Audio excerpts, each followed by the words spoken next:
je pravzaprav težko biti s človekom, ki je v žalovanju, v tej stiski, ker mislimo, da lahko kaj naredimo. In večkrat niti ne pristopimo k takim ljudem, ker ne vemo, kaj bi naredili, kaj bi rekli.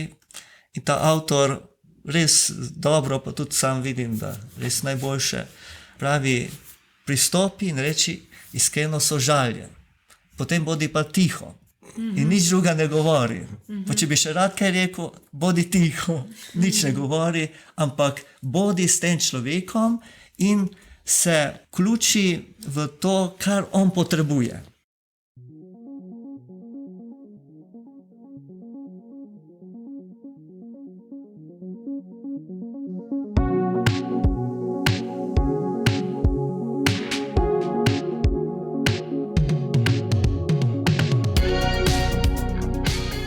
Lepo pozdravljeni, dragi poslušalci, drage poslušalke, v tokratni oddaji Tangente, kjer vas ponovno pozdravljamo Urban, Klara in Iva. Danes imamo prav posebno oddajo za vas in sicer tokrat imamo z nami enega gosta. Pater Ivan Platovnjak je član družbe Jezusove že kar nekaj časa in se nam bo pridružil v pogovoru o žalovanju, o smrti, o našem soočanju s to tematiko. Ivan Platovnjak je najprej obiskoval semenišče, diplomiral na Teološki fakulteti v Mariboru in bil posvečen leta 1989 za duhovnika Mariborske škofije. Potem je svoje izobraževanje nadaljeval v smeri duhovnosti na Inštitutu za krščansko duhovnost na Katoliški bogoslovni fakulteti na Univerzi v Zagrebu. In še pozneje se je vpisal tudi na Papeško univerzo Gregoriana v Rimu ter leta 2001 doktoriral iz duhovnosti. Leta 2005 pa je vstopil v noviciat družbe Jezusove, se pravi med jezuite. Pozneje je vstopil tudi v Ignacijev dom duhovnosti, vodi razne programe, dela pa tudi na programih za žalujoče in nekaj s tistimi, ki se pripravljajo na smrt. Pater Ivan Platovnjak pa bi vas najprej lepo pozdravil, sem vam zahvalil, da ste prišli. Hvala za povabilo, sem vesel, da sem lahko tukaj med vami. Kako to, da ste se vi odločili za pot, recimo temu, apostolata oziroma dela z ljudmi, se pravi z žalujočimi in z duhovnostjo, kaj vas je do tega pripeljalo? Ste se s tem ukvarjali že od mlajših let ali vam je ta ideja prišla pozneje? Z žalujočimi, sem bil nekje v stiku tudi že prej kot duhovnik, kot kaplan, ko sem imel tudi pogrebe in ko sem bil v Mariboru, v stolnici kaplan sem imel tudi po 4 na dan včasih. Nisem pa se nikoli tako dobro soočal, kaj vse doživljajo ti, ki so izgubili svoje drage. Tudi sam sem doživel kar tragično smrt svojega brata. Pred 26 leti je nenadoma umrl, pri 36 letih zapustil ženo in 2 otroka, 9 in 11 let stare hčerkici. In nisem niti nekje mogel prav doumeti, kaj vse se dogaja v mojih starših, ki so izgubili svojega otroka, moji sestri in še posebej pa njegovi ženi in obema hčerkama. Ko smo začeli ustvarjati Ignacijev dom duhovnosti in tudi programe, leta 2010 sem potem srečal gospo Miro Dobravec, ki je dala pripombo na vse naše programe, da nam manjka program za žalujoče. Z vsemi drugimi skupinami ljudi imamo določene programe namenjene, nič pa za tudi te, ki jih je veliko, ki žalujejo, ki so izgubili moža, ženo, otroke in tako starše in druge in da zanje tudi nimamo ničesar. In takrat sem jo izzval, da naj pa ona začne, pa ji bom mi pomagal. Tako da smo tam začeli potem že kmalu z duhovnimi vikendi za žalujoče in je prišlo kar tako okrog 10 do 15 žalujočih na te programe. In se je potem iz tega rodila skupina za žalujoče in iz te skupine, ki je bila odprta za vse žalujoče, se je ustvarila potem dodatna skupina za ovdovele, ki so se potem bolj povezali in še zdaj tudi obstaja in to vodi sedaj pater Mijo Kekič, Potem po nekaj letih je gospa Mira Dobravec rekla, da ne more več sodelovati, potem so nekateri drugi malo vstopili, ampak sem videl, da ta skupina, ki je bila odprta za vse in so lahko katerikoli prišel, tudi po enem mesecu, ko je izgubil svojega svojca, da ni več nekako moglo odgovoriti na potrebe, ker so nekateri bili že 5 let noter, nekateri pa so prišli čisto na novo in je bilo težko ustvariti tako vzdušje, da bi vsak začutil, da mu je pomoč tudi. Potem sem zvedel za tole knjigo od Patricka O'Malleyja, Getting Grief Right, in sem bil spodbujen, da bi začel po tisti knjigi program, ker je bil na koncu knjige program za 6 srečanj za žalujoče. Kar sem potem priredil, tako da imamo 3-mesečni program, smo začeli leta 2019, tako da se vsaki 14 dni srečajo, dobijo določena vprašanja domov, določena razmišljanja iz te knjige, v kateri se potem pomagajo, da lahko bolje obesedijo tisto, kar doživljajo, so doživljali, kar nosijo v sebi, da se ustvari tako ena varna skupina, varno okolje, kjer so slišani tej svoji žalosti, tej svoji stiski, hkrati pa lahko sami bolj odkrijejo eno zgodbo ljubezni, tudi vsem tem procesu žalovanja in eno pot, kako živeti zdaj tudi s to ljubljeno osebo naprej, tudi po njegovi smrti, ko več fizično ni navzoča. To je že pol 13 let dela, skoraj, oziroma 12 let, ne?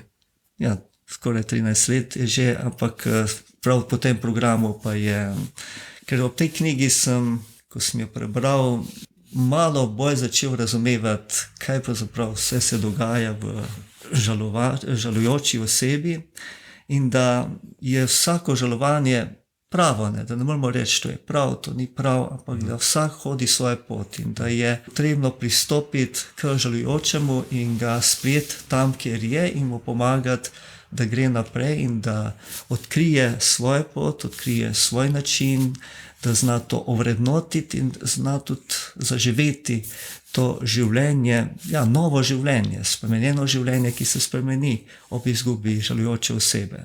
Da ni mogoče se vrniti nazaj, ni mogoče zaživeti, kakor da se to ni zgodilo, hkrati pa kako odkriti, da je ta ljubljena oseba še naprej z vsakim izmed nas, ki je to izgubil, tako je s pokojnim bratom, ki imam pač nov odnos z njim, tako tudi vsemi našimi dragimi, ki so odšli. Saj kristjani še posebej verjamemo v to, da živijo v Bogu, kajti naš Bog, Bog živih, zdaj se moramo naučiti živeti z njimi, kakor tudi z Bogom, ki je z nami, v katerem živimo, se gibljamo in smo.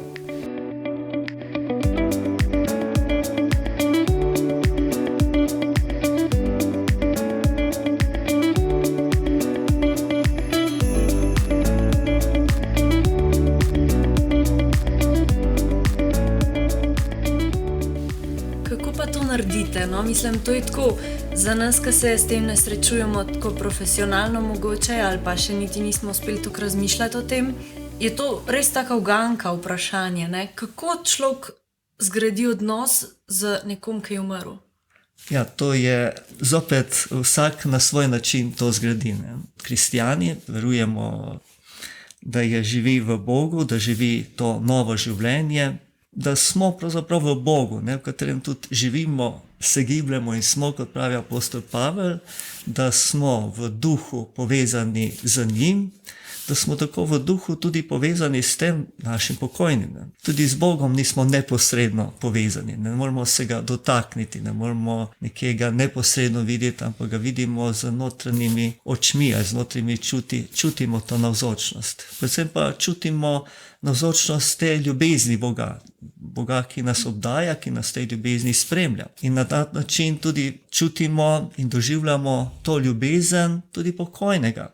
Kajti ljubezen, ki se je začela preden enkrat v zgodbi tega življenja našega in odnosa, ne, ali za tista dva, ki sta bila poročena, ko sta se zaljubila in potem to pot ob zakramenta zakona in tako naprej, ne?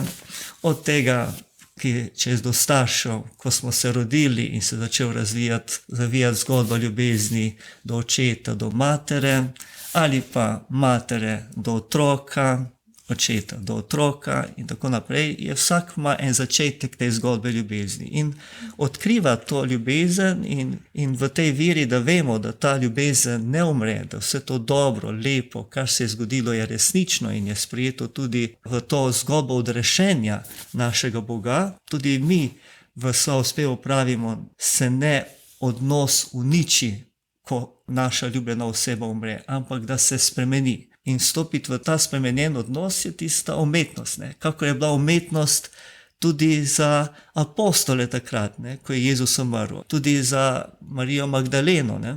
Ki še posebej tam pri Janezu Evangeliju, ko pravi, ne dotikaj se me in tako naprej, ne?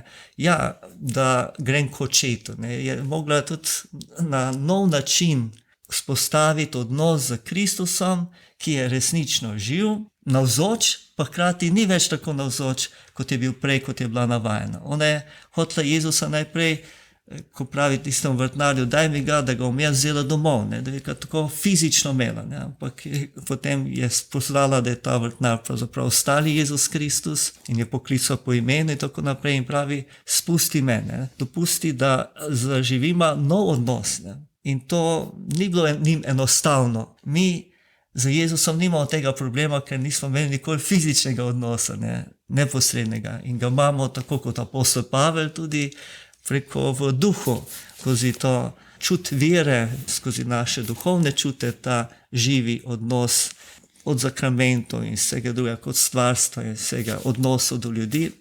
Tako tudi ja, na nov način, ta dotik ljubezni lahko čutimo v svojem življenju, kako nas tudi spremlja ta naš pokojni v našem življenju. In tudi lahko tudi mnogi pričujejo teh, ja, kako se tudi priporočajo rajnemu, kakor se priporočamo svetnikom, ne? Saj končno praznujemo tudi praznik vseh svetnikov, ker praznujemo tudi in izpovedujemo vero, da verjamemo, da so že v Bogu in živijo življenje z Bogom in v njem, tudi če niso uradno razglašeni kot svetniki, ampak so tisti vsi sveti, katerim se obračamo. In so naši priprošniki, so naši vzorniki, so tisti, ki nas spremljajo, kajti ljubezen ne mine, ljubezen ostaja. To je kar taka globoka razlaga, mogoče tudi ne tako pogosta v pogovorih o vstajenju. In tudi jaz še nisem slišala take interpretacije odnosa Jezusa z svojimi učenci in tudi Marijo Magdaleno. Tako da to je sigurno en zanimiv, prijemljiv pogled. Sploh za katolike in kristjane, ki poznamo to zgodbo in res verjamemo v to. Hkrati pa se tle tudi poraja vprašanje, kako pa lahko žalujejo tisti, ki niso verni na tak način oziroma imajo kakšno drugo prepričanje, prihajajo z druge vere. Kaj bi vi jim svetovali, kaj bi rekli, no? Kako lahko oni res izžalujejo ta odnos?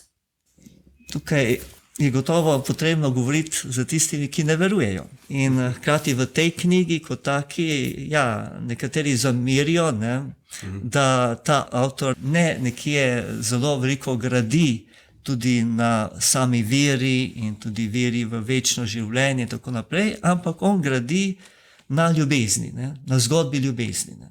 Ki pravzaprav je v vsakem, ne? Kateri veruje ali ne veruje. Ne? Vsi živimo ljubezen in vsi na svoj način uresničujemo ljubezen.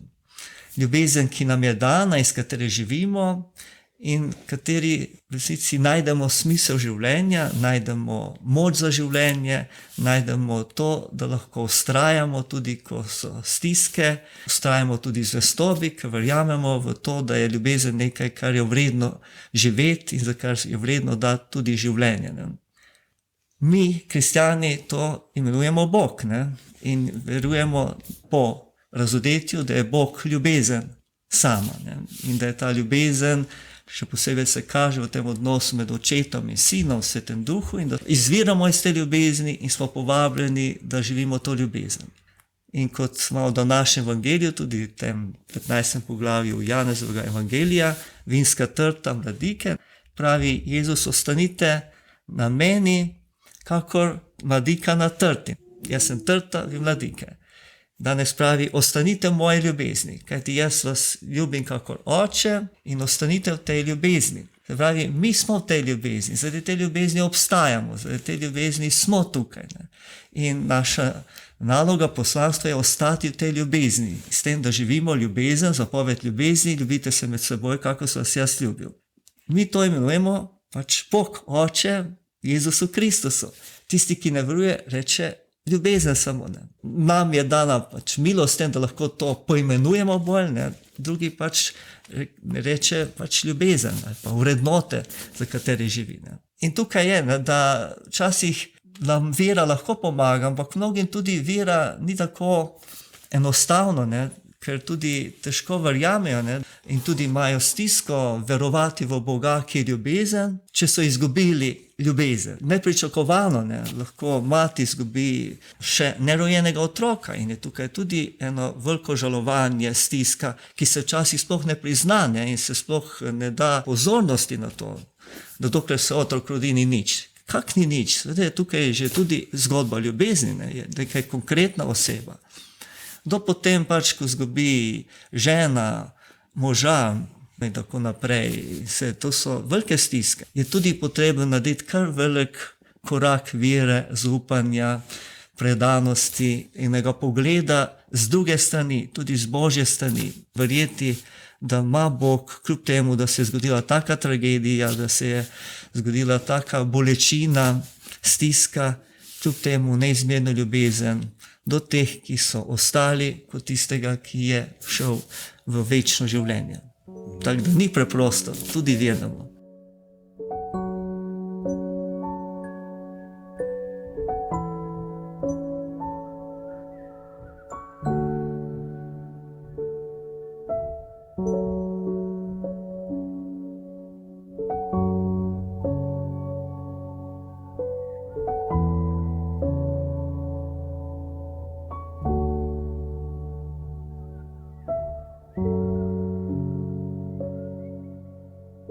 Seveda nikoli ni preprosto izgubiti nekoga, ki ti je tako pomemben. Mogoče bi to kdo poimenoval kar zlo, ki se dogaja v svetu in da bi pol verjel, da res ljubezen je. Ko ta Bog, ki je ljubezen, vse te stvari dopušča, sploh kaj te nekaj tako zelo globoko zadanejo. Ne?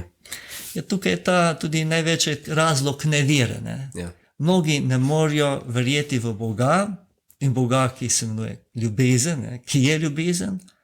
Kako je ta ljubezen lahko, da dopusti trpljenje nedolžnih, da dopusti takšne tragedije, da se zgodijo in tako naprej. Ne? In je to največje vprašanje, tudi te Odiseje, ne? Kako je to možno. Ne?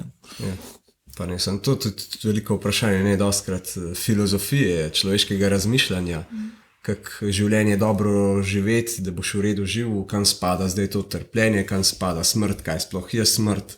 Mislim, da so vsi te filozofi, velikih je govorilo o tem, ne.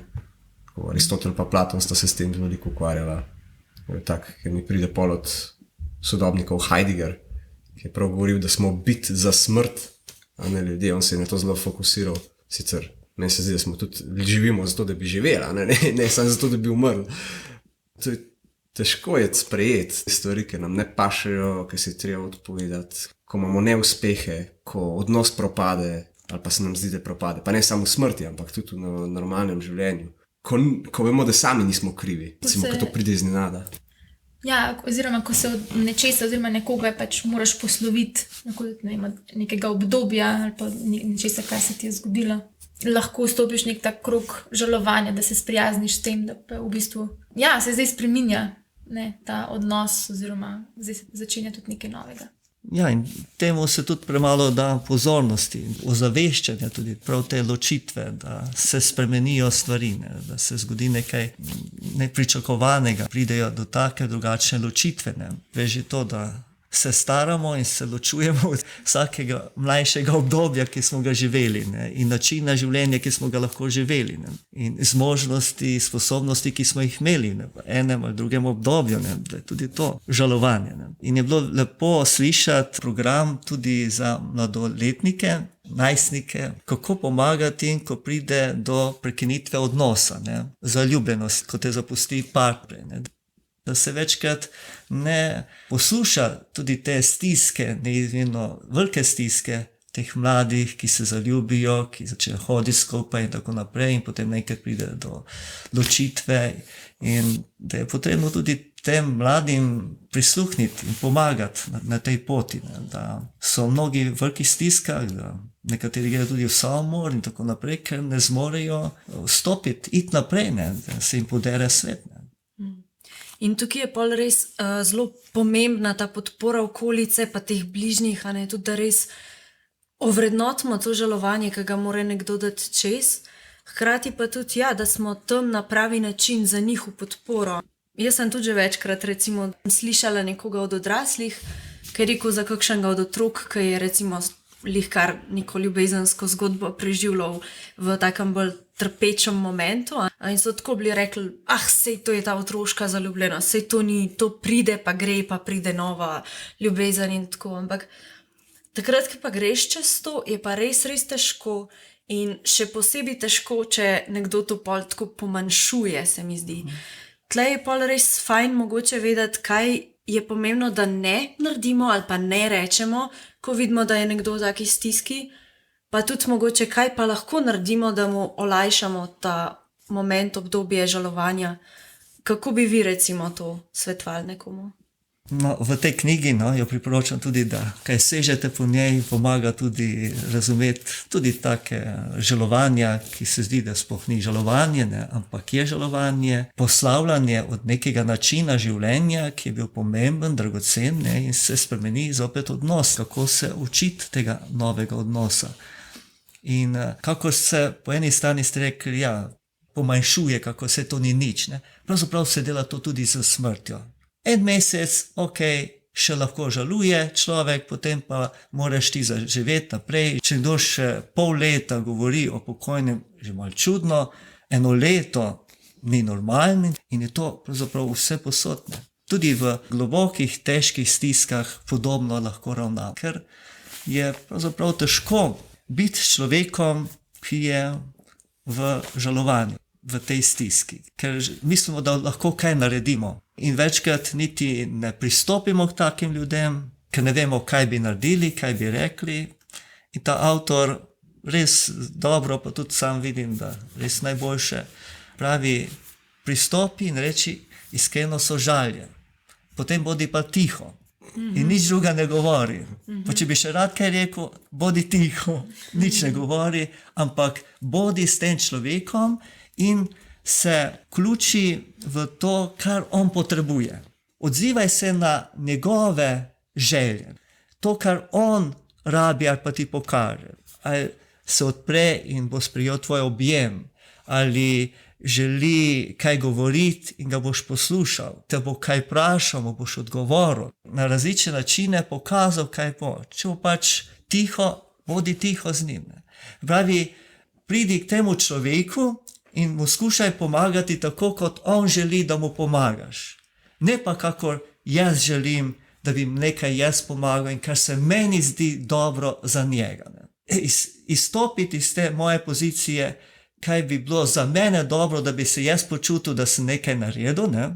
In da sem nekaj pametnega storil in kar se meni zdi, da bi bilo zdaj za njega najboljše, ampak se prilagodi, stopi njegovo deželo, te stiske, bolečine, stopi na njegov breg in skušaj biti z njim, pomagaj mu, da bo začutil, da je sprejet, da je razumljen, da je nekje v tistem spoštovan in da želiš biti samo z njim in mu biti opora. To zahteva kar veliko neke osebne zrelosti, se mi zdi, na strani tega človeka, ki pristopi do žalujočega. Zahteva eno notranjo umirjenost, pripravljenost soočanja s tem žalovanjem in stisko, hkrati pa tudi zahteva od tega človeka, da si na nek način odgovori na to vprašanje, zakaj trpljenje. Ker si predstavljam, da je zelo težko obstati s človekom, ki žaluje, sploh če je to neko daljše obdobje, ne, kar je sigurno čisto ok, čisto normalno, da nekdo, ki nekaj pomembnega izgubi, bodi si to oseba, podjetje, ali če nekdo prav umre, ali pa recimo ločitev, verjetno žaluje lahko tudi 1 leto, sigurno tudi kaj več. In če si tukaj ne znaš odgovoriti na to vprašanje, zakaj trpljenje, je pol verjetno nek nemir, ki ga prineseš s sabo in tudi ta človek čuti to, ali kako vi to vidite, tudi kako mogoče uravnavate ta nemir, če ga vi doživite. Zakaj trpljenje, ne bomo nikoli vedeli. Tukaj je vprašanje ljubezni. Tukaj je vprašanje spoštovanja človeka in zaupanje vanj, v njegovo dostojanstvo, da želim jaz izstopiti iz sebe in biti za njim. Tukaj je vprašanje poslušanja. Tukaj je vprašanje to, da umrem sebi in preprosto sem za tega človeka tukaj, na razpolago, da lahko on sebe sliši, da lahko on izreče to, kar nosi v sebi in da je v tem, kar on doživlja, sprejet. Ga ne presojamo, ali je to res tak, ali ne, ali pretirava, se s tem strinjam, se ne strinjam, biti z njim. In da lahko on počasi izreka to, da je slišan, da je sprejet in da bo prav s tem, ko bo imel možnost, da bo lahko izrekal to, kar je, da bo lahko čutil, da bo sprejet v tem čutenju, počasi sam našel tudi odgovore na vprašanja, ki jih ima v sebi. Sam mogel sprejeti tudi to, kar se je zgodilo. Sam zmogel najti tudi luč upanja, luč življenja, pot naprej, skupaj skozi to, kar pravzaprav tudi on veruje, kar on hodi, kar je tudi veroval, pa se je sedaj vse skupaj zrušilo in bo na nov način spostavljal ta odnos. Ampak rabi nekoga, ob katerem bo lahko hodil, ob katerem bo začutil, da je slišan, da je sprejet, da nekdo verjame vanj, da zaupa vanj, da verjame, da bo zmogel in da lahko računa na mene, da bom jaz mu opora, ne da ga bom jaz rešil, ne da bom jaz mu dal odgovore, ne da ga bom jaz nekemu lahko dal pa zdaj upanje. Ne, to mu lahko da samo Bog, to mu lahko da samo njegova vera, njegova luč, ki jo nosi v sebi, tudi kot Božja podoba. In je to tisto, kar lahko potem ta človek naredi, če ima koga, ki je ob njem.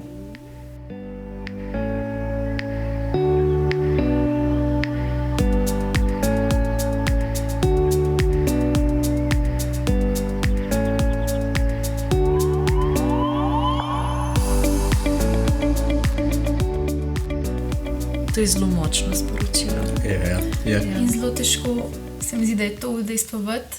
Ja. Se mi zdi, da takrat, ko vidiš nekoga, ki trpi, bi rad nekaj naredil. In to, da enostavno si samo zraven, se mi zdi, da lahko deluje zelo tako tuje, nenavadno, da se moramo res naučiti to tudi malo zavesti. Da v bistvu je tudi to delanje, da samo si pa poslušaš, pa daš sebe na razpolago, da samo si zraven.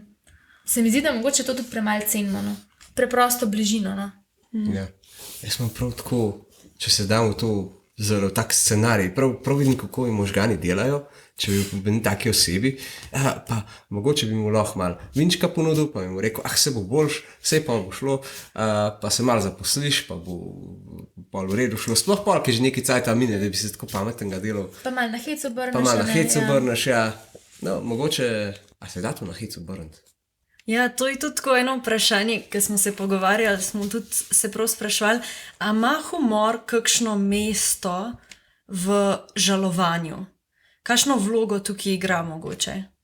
Kot sem že rekel, potrebno je biti za človeka tam. Če bo on s humorjem prišel ven, ga sprejmemo in ga spoštujemo in poskušamo mu pomagati, da vidi, kako mu tudi to pomaga. Ne da mi nekaj rešujemo s humorjem. Ampak po eni strani, ko pravite, kako je to zelo težko. Ne? Ker pravzaprav mi sploh nikoli nikoga ne poslušamo. Tudi prijatelja večkrat. Smo samo na svoji strani, v svojih razmišljanjih, v svojem iskanju, v svojih vprašanjih in tako naprej in se trudimo, da vsak pove čim bolj kaj pametnega, svoje strani in tako nekaj bogati.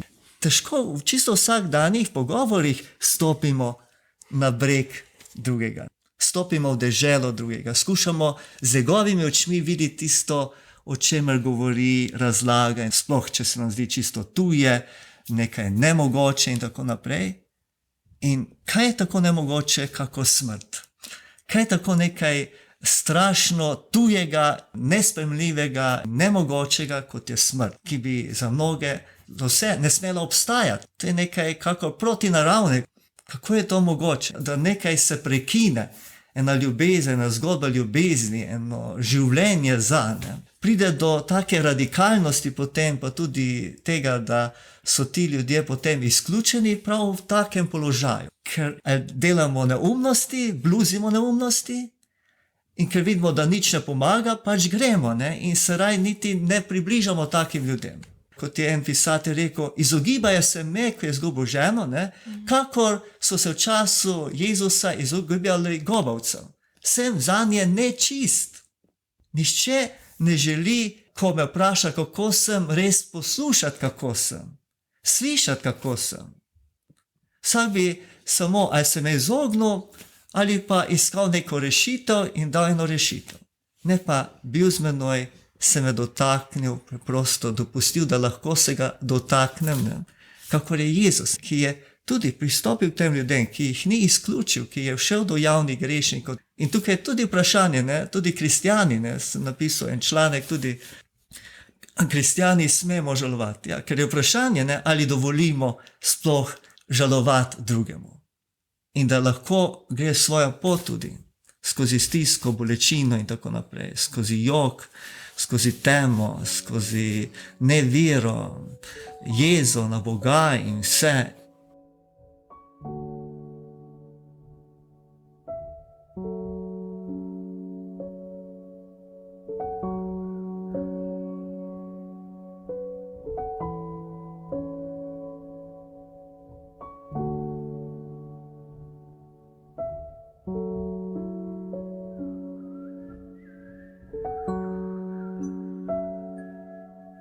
Se mi zdi, da mogoče imamo kristjani po eni strani s tem še večje težave, ne? Ker glih to, da ne, če zaupamo v posmrtno življenje, ja, pa se ta človek itak živi, a ne, je pri Bogu, a ne. Bi se skoraj, mislim, mogli veseliti, ne, na ta način. In v bistvu res težko, ker smo konec koncev vse samo ljudje in ta proces, da se posloviš od nekoga, a ne, oziroma ja, da se ta odnos zdaj spremeni. Prav tako rabimo, tudi če verujemo, da ne, to ni dokončni konec. Tako da ja, mogoče znamo biti včasih tudi tukaj zelo ranljivi, no, in nepozorni. Sigurno. Meni tudi to pride na misel, ker recimo, tako, ko se pogovarjamo, da bi človek najrajš pobegnil stran, ne? Ko obsediš z nekom, ki je res v taki stiski, da sploh ne veš, kaj bi mu rekel, nič pametnega ne moreš reči. Tudi prej, ko smo govorili recimo o humorju, tako nasprotje mogoče, ko se res probaš izogniti s tem smehom, pa z nekim humorističnim vložkom, se probaš izogniti tej neprijetnosti. In tukaj pride do tega paradoksa, ki se kdaj zgodi človeku, da se smeje na pogrebu. Kar je v bistvu precej bolj pogost pojav, se mi zdi, ker bi si ljudje mislili. In tukaj tudi pater Kristjan Gostečnik večkrat reče, da gre v takih primerih, ker sploh ne veš več, kaj bi, da je smeh enako kot solze. In se začneš nekako smejati iz celega paradoksa. Sprobaš nekaj, sam da bi bilo malo boljš. In to je v bistvu tist obup, ki je v človeku, in tista nemoč, ki obsediš res z neko smrtjo, z neko izgubo. Verjetno torej zahteva eno veliko čustveno zrelost in postavi vsakega posameznika tudi pred neko ogledalo. Ja, tukaj te stvari so res, ne, ampak je tukaj ves odsev našega načina življenja. Ne. Koliko mi zdržimo z človekom v katerikoli situaciji in smo za njim v tistem, kar on doživlja, ga vzamemo resno, sprejmemo to, kar čuti, kar doživlja, ne zanikamo, ne raziskujemo, kaj je zdaj razlog, da tako čuti in tako naprej, kaj opravičuje ali kaj sme tako naprej. Ja, čustva so tukaj, ne. Zakaj je toliko ločitev tudi zakoncev? Je, ker ne znajo slišati drug drugega. Ker ne zmorejo stopiti na breg življenja drugega. In stopiti v to, da bi stvari, ki jih doživlja, skušal sam dojeti, sprijeti in mu pomagati, da bo lahko tudi sam še globje dojel sebe, dojel tisto, kar se mu dogaja in bo lahko določene korake naredil. Ne? Ampak če nima varnega okolja, ker ni zaupnosti, ker ni spoštovanja, ker ni sprejetosti, je nemogoče. In tukaj v žalovanju pride pa to še toliko bolj do res težkih situacij, bolečin in tako naprej. Je samo še bolj radikalno, ampak so radikalni, so že vsi naši vsakdanji odnosi, koliko pravzaprav gremo do drugega in ga želimo slišati in želimo dojeti, kaj pravzaprav čuti, doživlja, kaj se v njem dogaja. Hkrati pa tudi, če si na strani tega, do katerega nekdo pristopi in te želi slišati, tudi koliko se upamo odpreti, pa da se pol ne počutimo, recimo, da nekomu krademo čas ali pa da zdaj, zdaj se pa 2 uri pogovarjava že samo o meni pa moji stiski. Zdaj pa 14 dni že sploh ne morem čez to svoje žalovanje in vedno, ko se dobim s tem prijateljem, naprimer, ali pa prijateljco, kakorkoli, samo jokam. Kaj je zdaj to? A je to enostranski odnos ali kaj zdaj s tem? Tako da se mi zdi, da tukaj tudi sprejeti mogoče to roko, pa to sočutje, ki ti ga nekdo ponudi, je tudi v bistvu zelo ponižno, če se tako izrazim. No?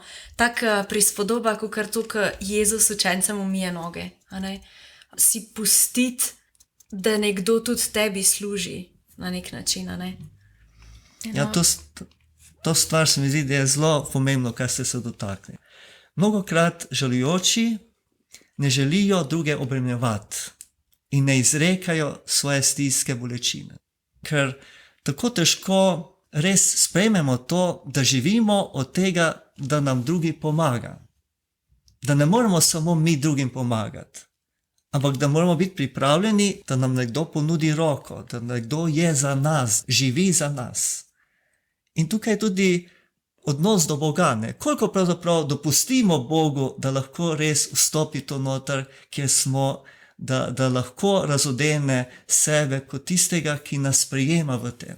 Ne samo, da takoj odstrani stiske, da takoj razreši, kakor hokus pokus, da bo vse odstranil težave, ampak da hodi z nami tudi in nosi križe našega življenja. Da znamo, da skupaj z njim zmoremo to nositi. Tukaj je to, da je Jezus stopil v naše življenje, stopil v to naše človeško življenje, da ga nosi z nami to človeško življenje. Da bi ne bežali od naše človeškosti, ampak da bi jo upali živeti in da lahko v tej naši človeškosti živimo to zgodbo ljubezni, ki jo on tudi živel do očeta, in bomo skupaj z njim zmogli tudi vstopiti v večno življenje. Ne pa, da bomo rešeni vsakih stisk, vsakih bolezni, odrešeni vseh, ki so na smrt bolani, da bojo ozdraveli in tako prej. Za tega ni prišel Jezus. Ampak da bi upali biti ljudje, kajti tudi Jezus, težko, meni je bilo res pred 10 leti odkritje, da največja skušnjava za Jezusa je bila to, da ne bi bil človek. Pravi človek. Da bi izrabil svojo božjo moč, samogočnost in se rešil iz te ujetosti biti človek. Vse skušnjave tam tudi v puščavi, lahko vidimo, boš spremljal kamen v kruh. Ja. Ni problema za njega. Boš skočil dol in boš, kar te bojo prestregli angeli in tako naprej. Ne. On je želel živeti popolnoma naše človeško življenje. In ni naredil za sebe nobenega čudeža.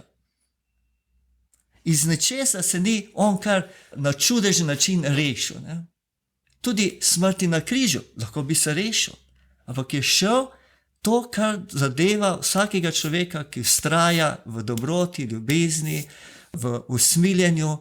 Ja, nekaj, kar nasprotuje logiki tega sveta, ki hoče kar nekaj na sebe potegnati, sebi v korist. On ni v sebi korist, ampak je v korist ljubezni, dobrote, zmage življenja, ki je res zmaga življenja, ne pa, da drugi zaradi nas trpi, ker hočemo mi izkoristiti določeno stvar.